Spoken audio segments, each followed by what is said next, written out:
Shalom saudara, jumpa lagi bersama saya Patrismi di channel saya. Di video ini saya mau menanggapi sebuah komentar dari pelanggan channel saya, dari Bapak Tirta M. Juandi, yang memberikan saya sebuah pertanyaan.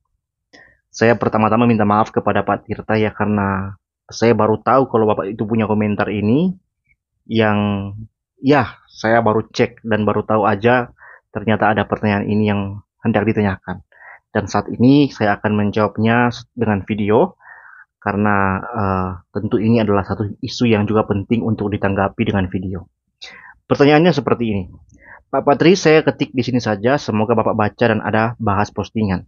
Saya dapat banyak pengertian-pengertian dari postingan Bapak, juga dari postingan khotbah-khotbah Patong. Pak, menyingkap kondisi gereja Protestan saat ini, mau tidak mau mengikuti kondisi zaman, supaya tetap ada jemaat. Dalam sistem tata gereja, ada pendeta, ada majelis, ada penatua. Pendeta jelas-jelas sekolah dan paham teologi yang benar dan doktrin yang biblikal. Sementara untuk majelis, penatua tidak ada sekolahnya, dan mereka adalah rata-rata berdasarkan usia atau kondisi ekonominya dalam tanda kutip, sehingga menjadi majelis atau penatua. Lalu bagaimana kondisi seperti mereka? Punya peran andil mengambil keputusan atau kebijakan-kebijakan dalam gerejanya, mulai dari bisa merubah liturgi gereja, pujian hymns diganti dengan lagu-lagu zaman now, sementara mereka tidak paham doktrin yang benar. Dalam dunia profesi lain, seperti dokter umum, itu maka ada jenjang profesi untuk yang lebih tinggi. Dokter spesialis, lalu ada dokter subspesialis, semua berusaha on the track. Tapi sepertinya tidak berlaku untuk dunia gereja. Pendeta akhirnya diatur oleh majelis atau penatua yang secara ilmu, teori, dan pemahaman tentunya tidak ada atau kurang. Mohon pencerahannya. Terima kasih. Oke, terima kasih juga ya, Bapak Tirta. Memang ini sebuah permasalahan di dalam gereja-gereja yang presbiterial sinodal, yang mana seringkali dalam sebuah jemaat itu terdiri dari misalnya ada 100 kepala keluarga, 100 kakak. Nah, itu bisa menjadi ada 5 kelompok. 5 kelompok di dalam jemaat itu. Masing-masing kelompok jemaat terdiri dari 20 kakak. Nah, setiap kelompok itu punya yang namanya penatua dan diaken. Nah, mereka ini kemudian menjadi pelayan khusus, dipilih dari jemaat. Jadi dari kelompok itu memilih satu orang yang mereka lihat uh, bisa dipilih. Biasanya itu di tata gereja ada apa kriteria yang menjadi syarat untuk seseorang bisa menjadi pelayan khusus, menjadi penatua atau diaken. Sebenarnya di Alkitab juga sudah ada syaratnya ya. Dia harus orang yang rendah hati, orang yang hanya mempunyai satu istri, hanya punya satu pasangan begitu, atau orang yang saleh, bukan pemabuk dan sebagainya dan sebagainya. Nah, mereka bisa dipilih menjadi pelayan khusus. Tapi seringkali banyak orang mengira itu hanyalah syarat yang perlu ya, tapi sebenarnya juga paling penting adalah orang ini tahu pengajaran-pengajaran firman Tuhan. Jadi Alkitab itu nggak memberi kebebasan orang bisa menjadi penatua diaken tanpa ada pengetahuan teologi. Memang ya, untuk menjadi penatua dan diaken itu nggak perlu sekolah teologi. Tetapi kan di gereja itu ada namanya katekisasi, ada namanya penggembalaan. Nah, harusnya seorang penatua yang terpilih dia paham ajaran-ajaran Alkitab lewat katekisasi. Dia paham doktrin-doktrin dari Alkitab lewat katekisasi.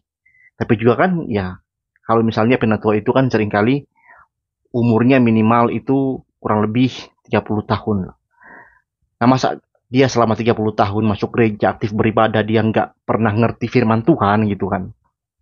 Nah, tapi memang saudara-saudara, karena di zaman sekarang yang ya banyak gereja sudah terpeleset dalam kondisi yang doktrin nggak penting, yang penting kasih, ya prinsipnya begitu. Doktrin nggak penting sekarang, yang penting kasih, sehingga banyak orang juga sudah nggak belajar lagi doktrin secara mendalam. Gereja-gereja bahkan mulai mengubah materi katekisasinya dari pembahasan doktrin menjadi pembahasan-pembahasan yang cuman kebanyakan bicara sejarah-sejarah gereja. Nah, sedangkan untuk doktrin itu sangat sedikit dibahas. Itu sangat bahaya di zaman sekarang ya. Banyak gereja mulai merubah seperti itu. Kemudian ya seperti yang digumuli di sini, ada orang-orang yang ya terpilih sebenarnya bukan bukan karena pengetahuan teologinya, terpilih menjadi penatua malah karena ekonominya. Dan saya memang jujur ya, saya pernah melihat atau saya tahu di beberapa jemaat di gereja saya yang seperti itu. Seseorang terpilih bukan karena kesalehannya, bukan karena keaktifannya dalam beribadah, bukan karena dia rajin melayani, tapi karena dia punya banyak uang. Nah, kenapa ini terjadi? Ya tentu pertama karena jemaat ini sudah nggak tahu lagi apa orientasi dari pelayanan. Seringkali kebanyakan pelayanan itu sudah fokusnya kepada persaingan ya. Ingin menampilkan di mana kelompok-kelompok dalam sebuah gereja memperlihatkan misalnya bagaimana keaktifan kelompok itu dalam mengikuti kegiatan atau jalan-jalan atau buat seragam kelompok. Nah ini kan sebenarnya sudah orientasinya salah gitu. Tapi ada loh, nggak semua sih, nggak semua gereja yang presbyterial synodal itu seperti itu. Tapi saya tahu ada kelompok-kelompok yang pusing amat lah dengan uh, apa namanya pengajaran-pengajaran firman, pusing amat lah dengan apa yang menjadi orientasi dari sebuah kelompok dalam ibadah atau sebuah kolom kalau dalam sebutan gereja kami ya di gereja Minahasa. Banyak sudah lupa orientasinya apa sehingga jemaat-jemaat pun ketika memilih pemimpin kelompok mereka itu sudah melihat lebih kepada ya mana pemimpin yang menguntungkan secara keuangan bagi kami yang bisa ya membiayai kami menopang kas jemaat dan sebagainya. Sebenarnya nggak salah untuk kalau ada orang yang punya uang jadi penatua itu nggak salah. Yang salah adalah kalau kita memilih dia karena itu yang salah. Ya. Jadi pemilihan seorang hamba Tuhan ya dalam hal ini penatua atau diaken itu dipilih. Pertama-tama kita melihat bagaimana kesalehannya, bagaimana kehidupan keluarganya, bagaimana pengetahuannya tentang firman, itu yang dipilih ya, bukan sekedar oh karena dia banyak uang, bodoh amat dia nggak tahu Alkitab, bodoh amat dia nggak tahu berkhotbah, bodoh amat dia hidup keluarganya berantakan, bodoh amat dia nggak pernah ibadah sebelumnya, yang penting dia kaya, pilih aja. Nah itu kan sebenarnya sudah sangat salah ya. Nah jadi eh saya melihat ya sebenarnya apa yang menjadi pergumulan dari Pak Tirta ini. Bahwasannya memang ketika ada seorang hamba Tuhan yang ditempatkan di sebuah gereja presbyterial sinodal, kemudian dia dikelilingi oleh banyak penatua dan diaken, sedangkan pendeta jumlahnya sedikit di sebuah jemaat ya, seringkali hanya 2-3 orang ya, cuma sebagian kecil dari jumlah pelayan khusus, itu pendeta paling sedikit. Paling banyak itu penatua dan diaken ya.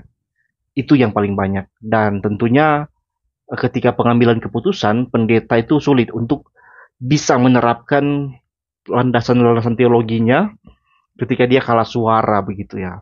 Ada kasus seperti itu, ada.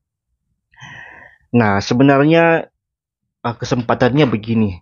Pendeta itu kan dia punya pengetahuan teologi. Dia belajar. Dan dia sebenarnya punya waktu yang lebih banyak dalam hal berkhotbah. Tetapi juga trust jemaat sebenarnya lebih banyak kepada pendeta ketika pendeta berkhotbah. Ketika pendeta berkhotbah, itu jemaat trustnya, kepercayaan bahwa orang ini tahu Alkitab, itu lebih tinggi daripada trust kepada penatua atau diaken. Saya masih melihat itu di jemaat-jemaat gereja presbyterial sinodal.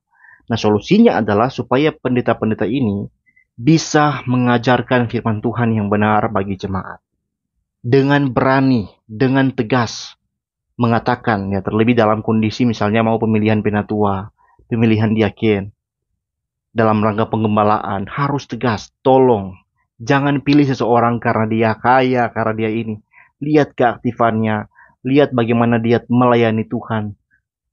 Ketahui bagaimana latar belakang dari pemikiran-pemikirannya, pemahaman-pemahamannya. Jadi pendeta bisa mengambil bagian di situ ya, bisa mengambil kesempatan di situ, mengajar jemaat. Bahkan penatua-penatua itu ketika pendeta berkhotbah, pasti penatua punya trust yang sama dengan jemaat, bahwa ini orang tahu Alkitab, pendeta ini tahu Alkitab. Ya masalahnya kalau misalnya pendeta juga udah nggak pusing-pusing amat dengan Alkitab ya, yang penting khotbah, yang penting aman, yang penting lancar, yang penting dapat gaji, hidup nyaman. Ya susah juga memang kalau seperti itu.